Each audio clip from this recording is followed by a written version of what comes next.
അപ്പൊ ഞങ്ങൾ ഇവിടുന്ന് വ്യത്യസ്തമായ ഒരു ചമ്മന്തി അരയ്ക്കാൻ പോവാണ്. അതിലേക്ക് നമ്മളിതാ കുരുമുളക്, ഒരു കുരുമുളക് പറിച്ചു. ഇതാ ഇപ്പൊ നമ്മളിതാ കാന്താരി മുളകും കൂടെ പറിക്കുകയാണ് ചമ്മന്തിക്ക്. ഇഞ്ചി അരിയാണ്. ഇതിലേക്ക് കാന്താരി മുളക് ഇടട്ടെ? കാന്താരി ഇടണോ? പച്ചക്കുരുമുളക് എത്ര ഇടണം? കുറച്ച് മതി, അധികം വേണ്ട. അധികം വേണ്ട.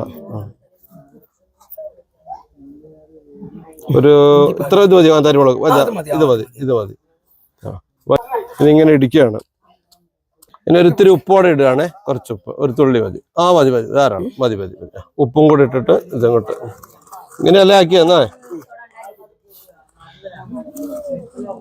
പക്ഷെ ഞാൻ കൈ കഴുകിയിട്ട് വരാം. അത് മതി. കൂടുതൽ എടുക്കില്ല, കൂടുതൽ കുടിക്കില്ല. പായൊന്നും വേണ്ട. പായൊന്നും വേണ്ട അല്ലേ വൈഷ്ണവ? കഞ്ഞി കുടിക്കാൻ എന്തിനാ പായ? ആ ചമ്മന്തിയും എടുത്തോളാം. ഇത്രയും ഞാൻ കുടിക്കില്ല. എന്തോരം അത് എവിടെ വെച്ചാ ചമ്മന്തി? സ്പൂണൊന്നും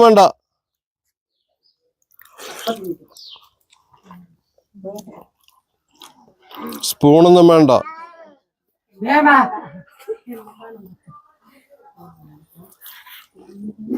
നല്ല അടിപൊളി ചമ്മന്തി കേട്ടോ.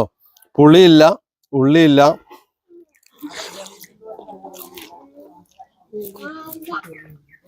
ഇത് റേഷൻ അരിയാ? വേണ്ട, ഞാൻ കൈ കൊണ്ട് എടുക്കണേ. എനിക്കിങ്ങനെ മതി, ഇത് മതി.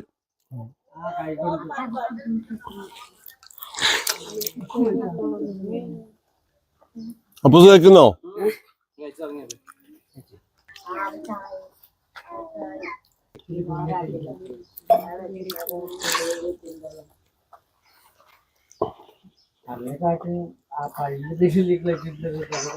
നിങ്ങളൊക്കെ കഴിച്ചോ?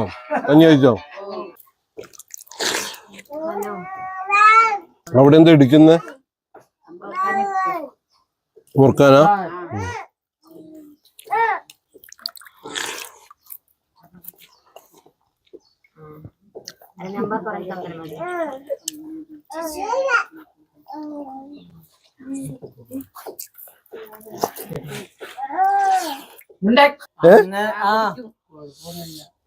ശരിക്കും നിങ്ങള് മനുഷ്യരല്ല, ദൈവമാട്ടോ.